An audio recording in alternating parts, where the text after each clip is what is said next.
This is our next edition I'm doing really well. Where Are You in the World Today? And this is our quarantine edition. And we're with Braeden Garrett. And Braeden, where are you today? I am in Soldotna, Alaska. Soldotna, Alaska. That's really far away. Yeah, it's about 150 miles south. Yeah, 150 miles south of Anchorage. Wow. So, it's far pretty away. cool. You are somewhere cool in the world. Yeah, it's pretty isolated already. So the quarantine was kind of like everyday life. Okay, cool. Great. Well, I'm going to find out everything that you're doing. But first, let's tell our audience who's watching and Wild Horse actors, our young rising stars, what was the first show you did with Wild Horse? I was actually going back. The first show I did with Wild Horse was Charlotte's Web, and I played Templeton the Rat. I totally remember that. Yeah, it was pretty wild. It was back when I lived in Fernley, Nevada too. So I was traveling about an hour and a half each way back and forth for rehearsals. Wow. So after school would go, my mom would pick me and Bryn up and we'd go to Carson, come back home right after school. We'd get home about, 11 o'clock, and then I'd go to bed, wake up, go to school, and do it all again the next day for all the rehearsals. It was a lot of fun, but that didn't last long because then they moved into town. Yeah. What was the last show you did with Wild Horse? Oh, wow. With Wild Horse? Beauty and the Beast, maybe? Yeah, I was actually thinking at first that it was Seussical, but I think you're right. I think it was Beauty and the Beast. I was Cogsworth, yeah. Cogsworth. That was a great part. Ridiculous costume. Yeah. That was fun. It was a lot of fun. One of the pictures I sent you was of me and little Braeden Holub. Oh, he's still doing shows with us. He is. Oh, good. That's good to hear. But he's grown up and he's a high schooler now, so. Stop that. No. No, he's not allowed to be 17 or however old he is now. Right. So tell us what you've been doing since you left. I know you went to college. Tell us where you went to college and what have you been doing?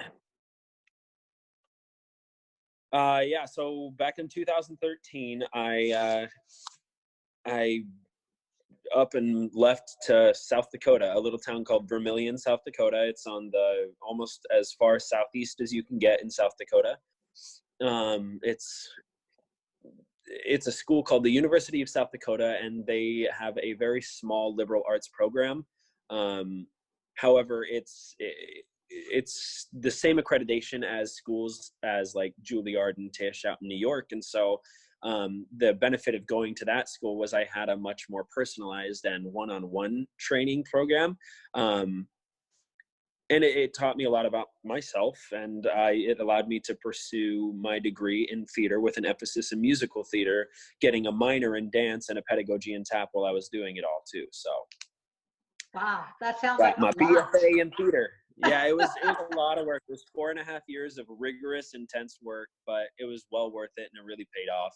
I learned some invaluable lessons and some invaluable things about the craft of theater and the discipline of theater that I otherwise probably wouldn't have had if I didn't go to college.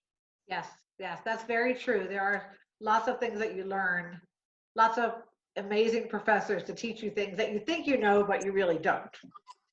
So where did that take you? Where did that take you from there? And how'd you get to Alaska? After I graduated. Alaska kind of came on later, quite recently actually. I met a girl in college back in 2015. My girlfriend still to this day, Alieska Kroll, and we've been dating 4.5 years now. And she is from Alaska. And so I came up here one summer that I wasn't doing summer stock theater. And I fell in love with everything about Alaska. It's a wide open version of Washington, and Washington's stunning. So it was kind of like, yeah, I want to live here. But then I struggled with the battle of, it's not rich in the arts. So how would I implement my degree? But I'm finding ways to use my degree up here to my benefit and to the benefit of other people in the community by, I see a void here in Soldotna of arts, because there's people here who want to do it. And there's community theaters around here who have the resources to do it, but how do we bring it all together to make it as great as we all know it can be in this community? So it's been really fun to try and figure out how to maneuver my degree here in a community that doesn't necessarily have a lot of arts. That's really great, because I've been hearing from your peers that I've been interviewing the past couple days, of different things that they've been doing. Yeah. Might have gotten out of the arts, but it still has been a part of them and a part of their career. Sounds like you're going to be starting something up there, or are involved in something that's going to be starting up soon. We're attempting to, me and Alieska, we're toying with the idea of potentially trying to get on the board with one of the community theaters here in town, or years down the line, starting our own theater company here that focuses on the discipline of theater as a whole, to focus on scenic design, lighting design, dancing, sound, all the aspects of theater that are involved, that as an actor you don't necessarily see that side of it too much. So figuring out how we can implement an educational style theater company here in town. So tell me what you did. I know you were in New York for a while. I followed a couple of things that you were doing and shows that you were doing. So tell our young actors, after you got out of college, what kind of shows were you involved with? I right out of the gate. So I graduated in December of 2017, and January of 2018, I packed my bags and I went to New York, and I lived in Brooklyn. I lived with my uncles. They were gracious enough to let me stay with them for the time being. And it was really, really intense. For anybody watching, getbackstage.com, the app, or Actors Access, any of those types of apps that you can get. I use Backstage, and you get thousands upon thousands of auditions that are happening around you at any given time, even if it's self-submission by recording a tape. I counted the most rigorous I did. The first session of auditions I did in New York was 5 weeks. And I did 48 auditions in 5 weeks. Wow. So I was out there every single day that auditions were out there, getting on the train, leaving the house by 6:45, 7 o'clock, getting to the audition place about 8 o'clock, right when they open up to let you sign up for, open calls and everything, cattle calls. Just trying to hoof it, essentially. I sent a picture, actually, one of the pictures that I emailed you. I have a badge number on my shirt, and that was the first audition I ever did in New York. We will put that one up for sure, so people can see. I think this is a real reality check for some people about being in New York. The reality of it is you have to want it as much as you want it, because if you don't, there's going to be somebody sitting 2 inches to the left of you that wants it more and will be willing to put in the work more than you. I saw you had a mentor, and you also did Young Frankenstein. Yeah, the mentorship was actually quite funny. I was actually at auditions for Wicked, and one of the guys who was there, he was like, you should audition for this thing called VCT. It's VTC, the Vanguard Theater Company, giving you guys a shout out there, Jessica Sporn, if you see this. And so I was able to do this thing called the Broadway Buddy Mentorship Cabaret. And VTC pairs young upstarts that are trying to make it on Broadway, that are trying to just throw their passion into the arts. And some of these kids are 9 years old, mind you, 9 years old all the way up to like 24. And they paired me with an individual. His name is Robert Creighton, and he currently is in Frozen as the Duke of Wesselton.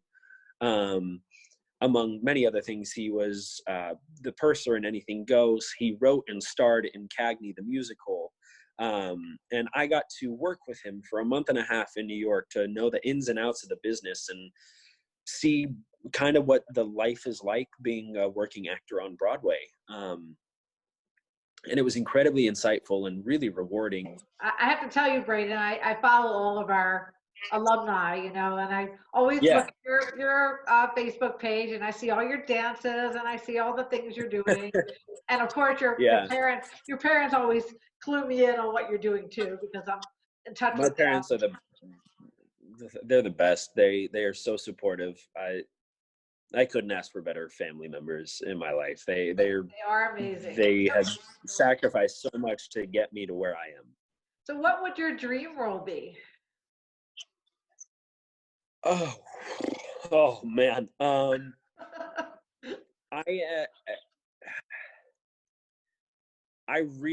on a Catch Me If You Can kick right now, and I really love Frank Abagnale Jr. from Catch Me If You Can. I would love to play that role, Pontius Pilate in Jesus Christ Superstar. Oh, that's a good which I had the opportunity to perform in Jesus Christ Superstar back in college when I was getting my undergrad, and I played Caiaphas, the Jewish high priest, the super low bass. I was wondering, I don't know if I could put you on the spot. Do you want to sing something for us or do a little dance? Let's try it. Can you hear that? Hear Out there, strolling by the sand, taste the morning out there like ordinary men who freely walk about there just one day, and then I swear I'll be content with my share. Won't resent, won't despair, old and bent, I won't care. I'll have spent one day out there. Ah, that's wonderful. Thank you so much, Braeden. It's amazing for me to be able to hear you sing again. It's been so many years. And before we go, can you use your wisdom of all your years being gone from Wild Horse? What advice would you give our upcoming young actors who are out here and wanting to pursue it, or maybe looking at it a different career? Be true to yourself and stay in your own lane. You are the only person who has your talents. Nobody else has the same talents as you. Be true to yourself and stay in your own lane. When you're in the audition room, do this. Put blinders up. Don't focus on what other people are doing, because the minute you do that is the minute you lose confidence in yourself, and the people behind the table see that. They're not looking for that. They're looking for people who are bold, who will make choices, who will be there to suggest things and be on top of it always. The minute you show doubt is the minute the casting director goes, boom, their resume is going to get handed back to them. They're going to take it and put it aside. They don't care. Be true to yourself and stay in your own lane. That's the best advice I can give to you. I think that is perfect advice. And that's advice that they can take in our audition room. Because it's advice that you can take in any audition room. Right. Even at the level that we're at with children's theater, because I see those kids who are ready to audition, and then all of a sudden they pull out because they see other people and they think that they're limited. So I think that's an amazing piece of advice. And the other thing is, don't try to know what the casting directors are thinking. Do not try to do that. You won't be able to do it. That's absolutely very true. not. Thank you so much, Braeden, for your time up there in Alaska.